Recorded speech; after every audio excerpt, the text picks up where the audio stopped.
You tell a story that to me illustrates what has happened to our political system in regard to the middle class, in regard to democracy in the country as a whole, and it involves Hillary Clinton. I had written an op-ed about a piece of pending bankruptcy legislation. The credit card companies have been pushing to try to tighten the bankruptcy laws, sort of like locking the doors to the hospitals and then claiming nobody's sick in America. So they were trying to get the bankruptcy laws constricted, so that fewer families could get in. Why? Because you can make more money if those families don't go into bankruptcy, if you're a credit lender. Mrs. Clinton evidently saw... The First Lady. The First Lady. She was then First Lady. This is in the 1990s, late 1990s. Mrs. Clinton saw the piece, and I got a call from the White House. And they said Mrs. Clinton was going to be in town to give a speech in Boston, and would I come and meet with her? I said, sure. And so I put together all my files. I show up at the appointed place. After she's finished her speech, we're ushered into a tiny little room somewhere in the bowels of this hotel, and just the two of us. They close the door.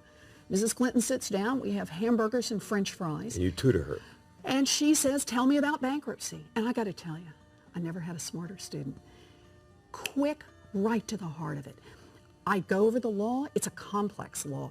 Went over the economics, showed her the graphs, showed her the charts, and she got it.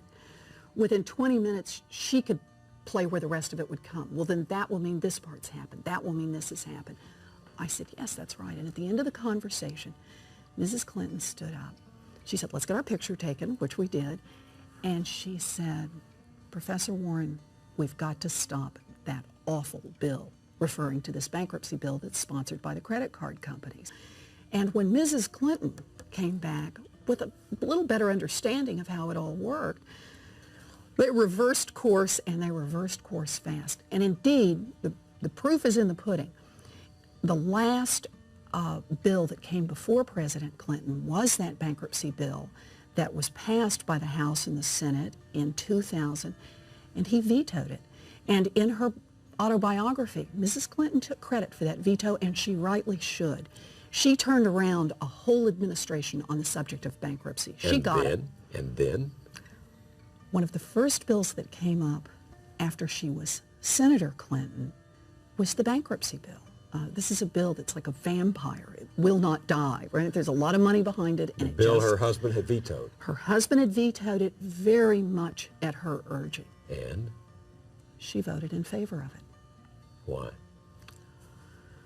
As Senator Clinton, the pressures are very different. It's a well-financed industry. A lot of people don't realize that the industry that gave the most money to Washington over the past few years was not the oil industry, was not pharmaceuticals.